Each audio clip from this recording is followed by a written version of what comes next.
தமிழ் சினிமாவில் எம்ஜிஆரின் ஆஸ்தான இயக்குனர்கள், சிவாஜியின் ஆஸ்தான இயக்குனர்கள் என்று அப்போது ஒரு தனித்தனி பிரிவே இருந்தது. அதற்கு காரணம், ஒவ்வொரு இயக்குனருக்கும் எம்ஜிஆருடன் இணைந்து பணியாற்றுவதோ அல்லது சிவாஜியுடன் இணைந்து பணியாற்றுவதோ வசதியாக இருக்கும் என்பதால் தான். சிலருக்கு எம்ஜிஆரின் பரபரப்பும் படங்களில் அவரது தலையீடு இருப்பதும் பிடிக்காது. அதனால் அவர்கள் என்ன சொன்னாலும் கேட்டுக்கொள்கின்ற சிவாஜியை வைத்து படம் இயக்குவார்கள். அப்படி சிவாஜியை வைத்து பல வெற்றி படங்களை கொடுத்தவர்தான் இயக்குனர் பி. மாதவன்.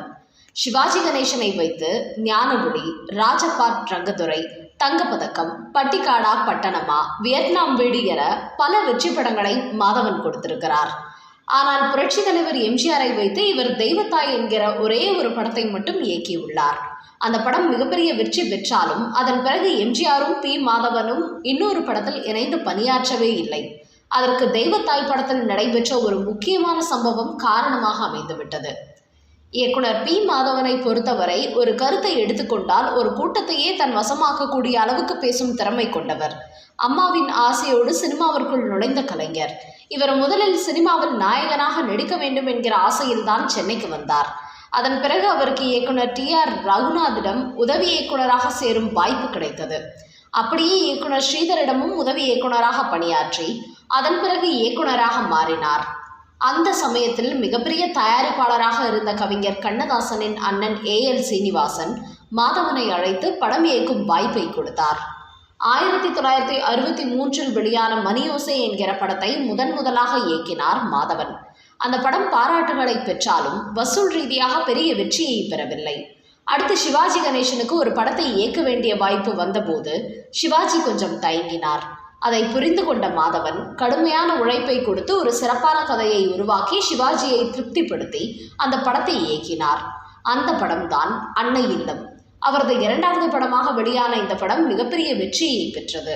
இதனைத் தொடர்ந்து அவருக்கு 3வது படத்திலேயே புரட்சி தலைவர் எம்ஜிஆரை வைத்து படம் இயக்கும் வாய்ப்பு தேடி வந்தது. அப்போது எம்ஜிஆரின் தாயார் பெயரில் சத்யா மூவிஸ் என்கிற தயாரிப்பு நிறுவனத்தை தொடங்கிய R.M. வீரப்பன் எம்ஜிஆரை வைத்து எடுத்த முதல் வெற்றி படம் தெய்வத்தாய். அப்போது எம்ஜிஆரின் பெரும்பாலான படங்களை இயக்கி வந்தவர் ப. நீலகண்டன். சத்யா மூவிஸ் தயாரிப்பில் உருவாகும் முதல் படம் என்பதால் வழக்கமான எம்ஜிஆர் பட இயக்குநர்களை தவிர்த்து புதிய இயக்குனரை தேடலாம் என்று நினைத்த போதுதான் அன்னை இல்லம் படத்தின் வெற்றியோடு தயாரிப்பாளர் R.M. வீரப்பனின் கண்ணில் பட்டார் மாதவன். அதனால் இந்த முறை மாதவனை இயக்குனராக போட்டால் அது ஒரு வித்தியாசமான படமாக அமையும் என வீரப்பன் நம்பினார். அப்படி அவரை அழைத்து கொடுக்கப்பட்ட வாய்ப்பு தான் புரட்சி தலைவர் நடிப்பில் வெளியான தெய்வத்தாய் திரைப்படம். இந்த படத்திற்கு வசனம் எழுதியது இயக்குனர் சிகரம் பாலச்சந்தர். இந்த படத்தில் தான் அவர் சினிமாவில் தனது முதல் அடியை எடுத்து வைத்தார். இந்த படம் மிகப்பெரிய வெற்றியையும் பெற்றது. பொதுவாக இப்படி வெற்றி பெற்ற படங்களின் இயக்குனருடன் எம்ஜிஆர் அடுத்தடுத்து பணியாற்ற விரும்புவார். ஆனால் தெய்வத்தாய் படத்துக்கு பிறகு எம்ஜிஆர் மாதவனுடன் இணைந்து பணியாற்ற விரும்பவில்லை என்பதுதான் உண்மையான காரணம். அதற்கு அந்த படம் உருவான சமயத்தில் நடைபெற்ற ஒரு கசப்பான சம்பவம் காரணமாக அமைந்தது. அப்படி என்னதான் நடந்தது? இந்த படம் கேம்ப்ளர் என்கிற ஹிந்தி படத்தின் ரீமேக்காக உருவானது.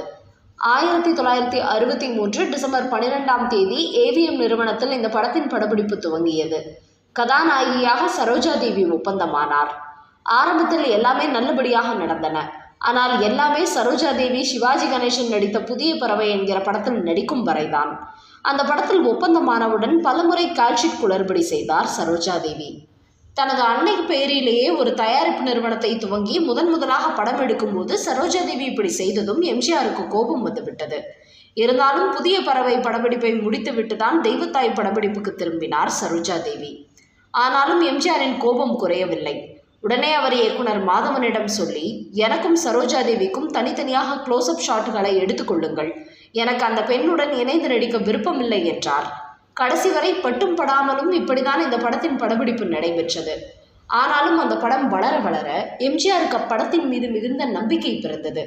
எனவே இந்த படத்தின் பின்னணி இசை நடக்கும்போது நான் கண்டிப்பாக இருக்க வேண்டும், நான் இல்லாமல் செய்து விடாதீர்கள் என இயக்குனர் மாதவனிடமும் தயாரிப்பாளர் வீரப்பனிடமும் சொல்லியிருந்தார் எம்ஜிஆர்.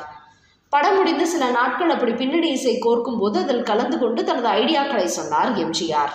சில நாட்கள் மற்ற படங்களின் படப்பிடிப்பில் கலந்து கொண்டதால் அவரால் அப்படத்தின் பின்னணி இசை நடக்கும் நாட்களில் சரியாக வர முடியவில்லை.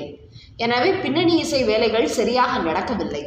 ஒரு கட்டத்தில் எம்ஜிஆர் இல்லாமலேயே சில முக்கிய காட்சிகளுக்கு இயக்குனரும் இசையமைப்பாளர் MS விஸ்வநாதனும் ஆலோசித்து பின்னணி இசை அமைக்கும் வேலையை முடித்துவிட்டனர். அந்த பணி முடிந்த பின்னர் அது தெரியாமல் அங்கே வந்த எம்ஜிஆர், அந்த காட்சியை போடுங்க, அது மிகவும் முக்கியமான காட்சி, அதுக்கு எப்படி பின்னணி இசை அமைப்பது என ஆலோசனை செய்வோம் என கூறியுள்ளார். ஆனால் அந்த காட்சிகளுக்கெல்லாம் பின்னணி இசையமைக்கும் பணிகள் முடிந்துவிட்டது என அவரிடம் சொல்ல கோபத்தில் பொங்கி எழுந்து மாதவனையும் MS விஸ்வநாதனையும் திட்டி தீர்த்து விட்டார் எம்ஜிஆர். அவர் அப்படி கோபப்பட்டு அவர்கள் பார்த்ததே இல்லை என சொல்லும் அளவுக்கு கோபத்தில் வெடித்தார். அந்த படம் வெளியாகி ஹிட் அடித்த பின்னரும் P. மாதவனின் இயக்கத்தில் எம்ஜிஆர் நடிக்காமல் போனதற்கு அந்த சம்பவம் தான் ஒரு முக்கிய காரணமாக இருந்தது.